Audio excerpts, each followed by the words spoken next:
Hello and welcome to Live Healthy West Virginia, the podcast brought to you by WVU Medicine, aiming to help everyone live a better, healthier life in West Virginia and beyond. I'm your host, Mary Ravazio Menard.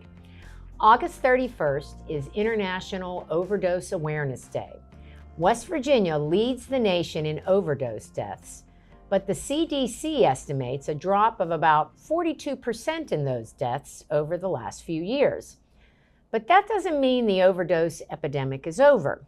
So today we're talking about overdose awareness with Dr. Michael Reynolds, addiction medicine specialist at the WVU Rockefeller Neuroscience Institute's Healthy Minds Chestnut Ridge Center. Welcome, Dr. Reynolds, to Live Healthy West Virginia. All right, thank you, Mary. I'm really pleased to be here. I'm excited to talk about this important topic. It is an important topic. So let's start with the this might almost seem too basic, but what exactly is considered an overdose? Yeah, excellent question. I don't think that's too basic. No? So when we talk about overdoses, I mean, the technical term is taking enough of a drug that you have toxic effects. When we're talking about overdose in terms of the overdose epidemic, most of that is related to fentanyl, and we're talking about an opioid overdose. Okay. And, we're also seeing some other mixed overdoses as well. But for the most people, when they think of it, they think of an opioid overdose. Sure. And we mentioned August 31st is International Overdose Awareness Day. What's the purpose and the mission of that day? The purpose and the mission of the Overdose Awareness Day is to, as it says, raise awareness about what an overdose is, just like you asked me the question, and empower people to understand what they can do to prevent overdoses in their community, in their family, with people around them. Yeah, because it seems like everybody knows somebody or knows somebody who has an addiction like this. Yeah. So overdose deaths have dropped nationally and in West Virginia from their peak in 2021. How much of a decline has there been? It has been a significant decline from the 2021 numbers. So we look at 12 months back. Mm-hmm. The most recent data we have is from February 2025 through February 2024. Okay. So there is a lag in reporting time, and so we need to get accurate numbers. But what we saw in 2023, or the 12 months before that, about 1,500 overdose deaths in the state of West Virginia. The last 12 months up to February 2025, we saw 766, which is a huge decline in the state of West Virginia. That's in half. It's almost. Mm-hmm. Yeah. I'm not a math person, but yeah, no, it's fine. It's napkin math. Yeah. So what do you think is the reason for, such a decline? Because it just kept growing and growing, and now it's heading in the right direction. What's behind all this? Well, that's a fantastic question, and I wish I could answer that with 100% certainty. Well, just tell me what you think. As to what's causing it. Yeah. So my thought is one of the most significant factors is the awareness part. Mm-hmm. It is the fact that not only people who use drugs, but people in the community, family members, are aware of what an overdose is. Mm-hmm. They're aware of how they can help out if they spot an overdose. And people who use substances are also learning how to prevent them. Mm-hmm. And I think that certainly is helping drive those numbers down. Yeah. And, we used to hear, it seemed like a lot more about fentanyl being, for lack of a better word, snuck into other drugs and people taking fentanyl without knowing it and overdosing. Yes, we do see that. I have had plenty of patients who accidentally ingested fentanyl when they thought they were using something else, and they had sometimes tragic results. Usually, we get to talk to people afterwards, and we talk about how dangerous the drug supply is these days. Yeah. Is there any improvement in those numbers? I mean, is the DEA doing a better job of finding the fentanyl, or? I'm not aware of the DEA's numbers. I do know that they have increased seizures of fentanyl coming into the country. And it would make sense that with less fentanyl around, that we would have less fentanyl in the drug supply. The problem when fentanyl came on is people were used to using heroin, and fentanyl is much more potent than heroin. Yeah. And so the fentanyl, you can't use pure fentanyl. So they have to cut it with something so that people can actually see the drug that they are using. So with less fentanyl coming in the country, what we believe is happening is that it's being diluted more and sold probably for the same price. So that is maybe helping reduce overdoses. Okay. So even though the numbers are coming down, this overdose epidemic we've got a long way to go, don't we? It's not over. No, we're nowhere close to over this. Yeah. So I believe it was 2005. So if we go back about 20 years, there were 186 deaths in West Virginia from overdoses. So now we're down to 766. So we still have a long way to go to get even to where we were in 2005. And we identified it was a problem back then. Yeah, yeah. All right, so let's create some awareness then. What are the signs of an opioid overdose? The signs of an opioid overdose, for the person using opioids, they have no idea that they overdose. They simply fall asleep. Oh, wow. If you observe an opioid overdose, what you will see is people becoming increasingly sleepy looking. They do this thing called nodding, where their head drops and they hold it up, and kind of like when you're sitting in a really boring class. Yeah. And you nod off. Yes. They call it nodding. And they just become less responsive. And if you watch, hopefully you're not watching me breathe, but if you were watching somebody who was going through an opioid overdose, they stop breathing. Oh. And that is the way that opioids kill most people in an overdose. Wow. Okay. So that's something to look forward. That's scary. Yeah, that is scary. Yeah. How fast does this happen? I mean, do you have much time to react and do something about it? Depending on the route used to administer the drug, it could be within seconds. It could be an hour or two later. Okay. It really is variable. So what's the first thing we should do if we suspect an overdose? You should make sure you're okay first. I would highly suggest that you call that magic 911 number and make sure that you have somebody coming that can provide some secondary emergency care. And administering Narcan or naloxone, the form that we have is a nasal form, would be the next thing that I would recommend doing. So let's talk a little bit about naloxone and Narcan. I know that awareness of it has gone way up over the years, but let's make it clear for everybody. What is naloxone, or also known as Narcan? Sure.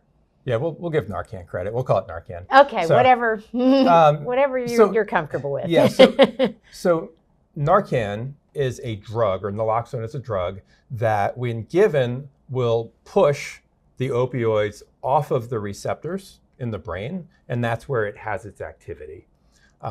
So what we're looking to do is to knock them off the breathing center in the brain that is suppressed by opioids. So the drug needs to get into the bloodstream and then into the central nervous system for it to have its activity. Okay.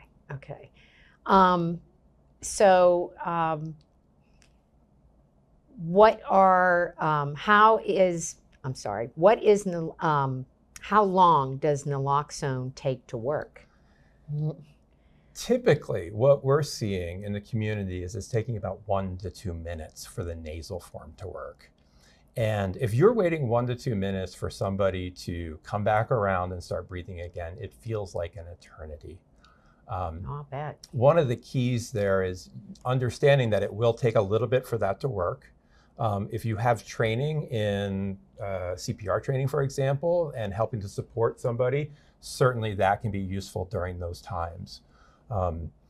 There are other forms of naloxone that are given in the emergency department or by paramedics that are injectable that work within seconds. Okay. But we don't have those out in the community yet. Okay. I mean, is it easy to administer? I think that would be kind of intimidating in the moment, you know? It's as easy to administer as using like an antihistamine nose spray. I mean, it's just, you put it up the nose, you squeeze it, and the stuff comes out. Okay. Yeah. It can't get any simpler than that. And you wait. Yes. No, it's not. It's you can look at the package and figure it out without even reading the instructions. I mean, it's got a big plunger there. It's like, okay, this goes in the nose, and you press this red thing, and bam. Yeah. Done. Now, it's available everywhere, isn't it? Pretty much. It is available in certainly in drugstores. There are also things like, we talked a little bit about naloxone vending machines before we got on the air here. And there are many places where people are handing out naloxone in the community. The other thing that we see is that people are prescribed naloxone if they have an overdose, if they've shown up in the emergency department with some opioid issue. And then we have teams that go out the next day after an opioid overdose is reported, and they knock on the door and they introduce themselves and they make sure that people have naloxone and make sure to follow up on them, make sure they're doing okay, and offer whatever services that they can. Yeah. That's great. That's great. People are passionate about this work. Oh yeah. I've seen it in action. Yeah, definitely. What are the risk factors for opioid overdose? The risk factors for opioid overdose are using fentanyl. That's the biggest risk factor. All opioids can lead to an overdose. Yeah. So it's just about potency. The one thing that we see that is very risky is somebody who uses opioids that does not have a tolerance to opioids. So in other words, if opioids are used on a regular basis, the nervous system becomes less sensitive to them. So you need more and more of the drug to create the same effect. And that is also true for the effect of stopping the breathing. So when somebody just doesn't know they're getting fentanyl, or they're a first-time user, that is very, very risky.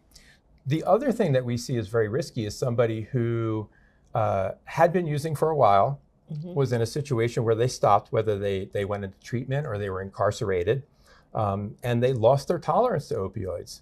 And when they go back to use, oftentimes go back to using what they were using when they had the tolerance. I'm gonna throw a statistic out there. I'm pretty sure it's accurate. Okay. So we would talk about when somebody who used opioids was incarcerated and they were released to the community. Yeah. It was about 170 times the risk of a fatal opioid overdose compared to the general population. So that shows you how that effect takes place. And because of that, there's been a lot more efforts to make sure when people leave a jail or a prison, that they've been offered medications to help prevent overdose, and that they are aware of these risks before they leave. Okay. Yeah. Wow. You know, you were talking about how passionate people are in this field. Yeah. And thank goodness, you know, we need that. But we have a couple of interesting programs in WVU Medicine's health system. I know at Ruby, and I think at Fairmont Medical Center, they have the Impact program and the COAT program. And I wanted to talk about them with you a little bit because they're a totally new approach to this. And I just wondered if you could just talk about that a little, you know. Sure. Let's start with Impact. Okay, let's start with Impact. Yeah. So I'll tell you, Impact is the one I know the least about because it's not work I do directly. So the Impact program, as far as I know, is definitely at Ruby Memorial Hospital. And the idea is when somebody comes in who has a problem with opioids. In the emergency room. In the emergency room, whether or not that is the reason that they stated they came to the emergency room, when that is identified, then right away, they are connected with what we call a recovery coach or a peer recovery support specialist. Yeah. A recovery coach, in simple terms, is somebody who has struggled with addiction, is doing better at this time, and they have some specialized training in how to assist and to relate that to somebody who is actively using or is looking to get into treatment or into some community programs. Okay. And, that's really been so key. When somebody comes into a medical facility and they are struggling with using opioids, they have had so many experiences where they were treated, I would say, less than human. Yeah. And so there's a natural and very understandable distrust of the medical treatment system and the medical community. So when somebody walks up to you and says, hey, this is my name, I am also in recovery, I have addiction, it's great to meet you, let's talk a little bit about what's going on, that is a totally different conversation than even the conversations I have with my patients. Yeah. My individual patients. I'll bet. Yeah. I'll bet. And so it brings down the walls and it helps make that connection early on. Yeah. I had last year, I mentioned this before we were on the air, but I produced some videos for the WVU Center of Excellence for Addiction on the IMPACT program and the COAT program. And the one thing that the two peer recovery counselors I talked to said that, their biggest fear is just being judged. Yes.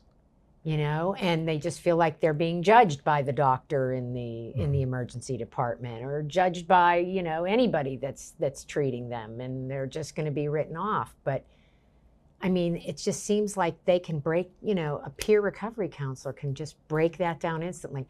I've been where you've been. I know how you feel, and this is, how I got help and how it worked for me. And I'm going to make sure if you want help, I'll get you help in a timely manner. That's the other thing. They had the quick follow-up for appointments and things like that. Yeah, I've seen this work in the hospital where I would talk to a patient and we would talk about some of the treatment options. And then I watched the recovery coach go in the room, and the guy turns to the recovery coach. He's like, what should I do? What do you think?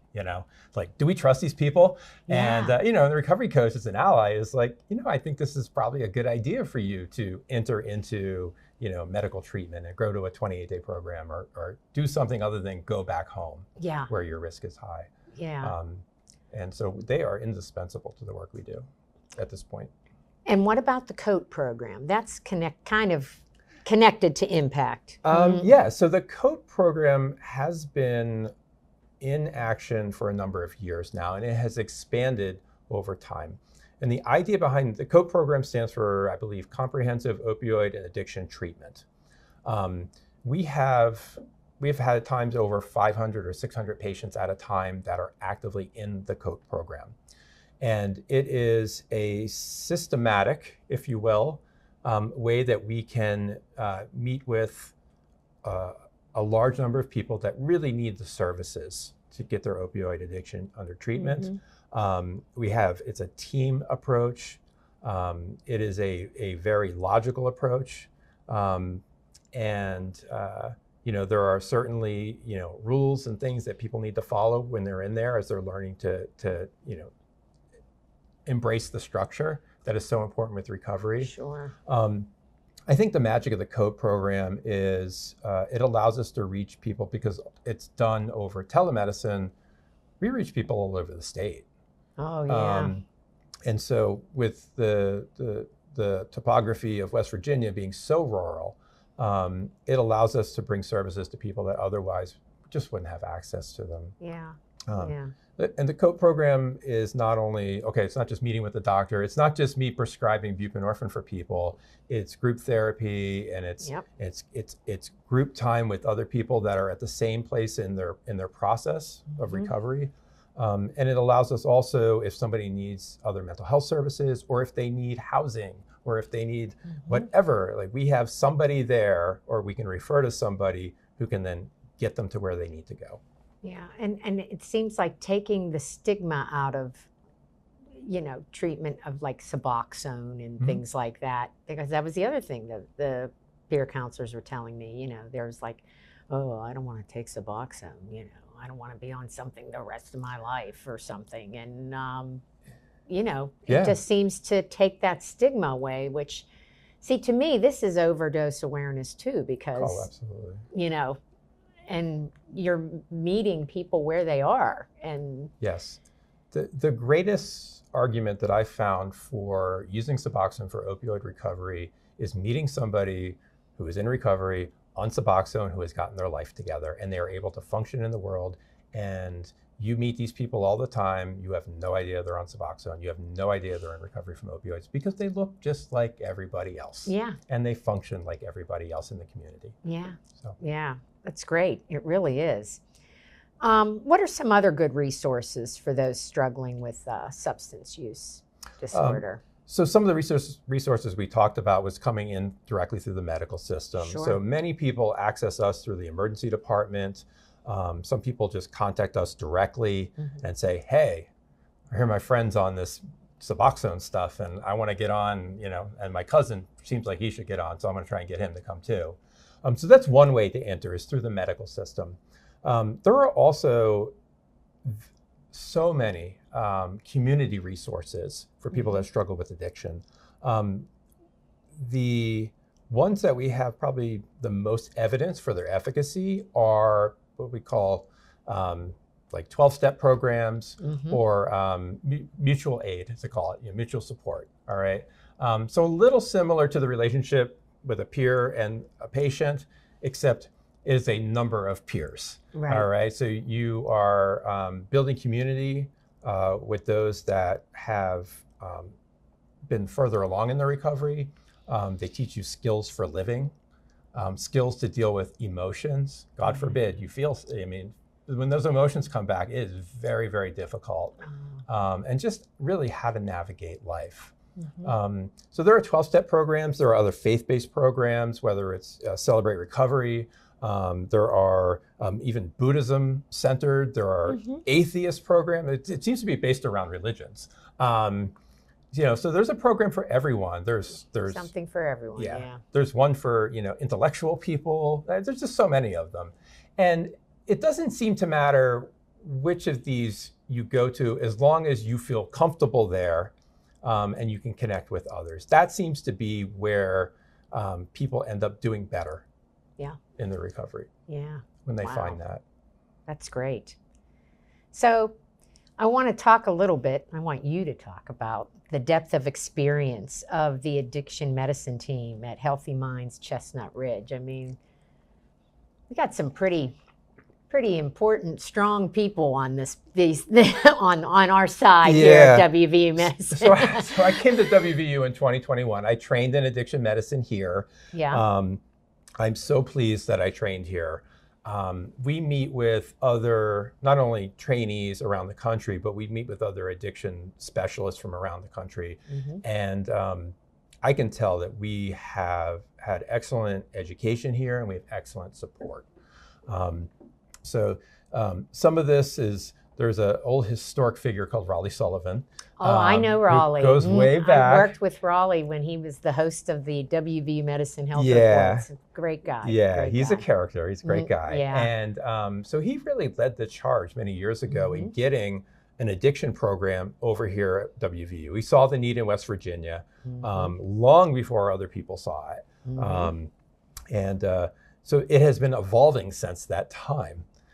He inherited Jim Berry, who is the head of our department. And then we have a number of people that have been in the department for various periods of time, who are all interested in the treatment and prevention of addiction. So there are research projects going on all over the place, whether it's neuroscience research, whether it's social work research, whether it's just somebody figuring out how many prescriptions are filled. Like, there's research going on all the time. So we're trying to learn more about addiction. We have social workers, we have case managers, which I love my case managers. We have teams of schedulers. We have, like we talked about, peer support. So we have an entire group of people with, we're all interested in addiction and recovery, but we have a different skill set. And we work together to make that system work better. Yeah. So the depth of experience, we have years of experience, but I think we have incredible expertise. Excellent. And we don't have to leave the state to get treatment, right? No, why would you leave the state? Exactly. That's exactly what I wanted you to say. Why would you do that? Because it's right here, and I always say it's not in our backyard, it's in our front yard here. It's right here. It's right here. So before we go, I always like to ask, what's the most important thing that you want people to know about overdose awareness? The most important, so many important things. You can tell me more than one, that's fine. What's our big takeaway? You may never, give Narcan to somebody who's having an overdose. And if you are unprepared for that, it could be the difference between somebody surviving and somebody dying, which sounds a little melodramatic, but it is true. So I think by taking a couple simple steps, carrying Narcan, understanding how to use it, knowing how to dial 911. Start with that. And then being able to recognize if somebody appears to be having an opioid overdose. So it could be, you can see somebody, the signs we talked about, or it could be someone screaming, hey, come help this person. It usually comes like that. Yeah. Being able to show up and to do those first steps could save somebody's life. And opioid addiction crosses all social. It is no respecter of any barrier. Exactly. That human beings, that, people care a lot about income or race or religion or, the size of your head. It does not matter. Addiction affects, on average, 1 in 10 people. Wow. 1 in 10. Now, they're not all of the same severity, but plenty of people that have had or have the tendency for addiction. Yeah. So it's in our communities. This is not somebody else's problem. This is happening all around us. Yeah. And I think the sooner we recognize that, we recognize it intellectually, right? The sooner we recognize that this is a part of our human experience in 2025. It's not going away because we're going to close our eyes and pretend it's not there. I think the sooner we are to really getting treatment accepted. Okay.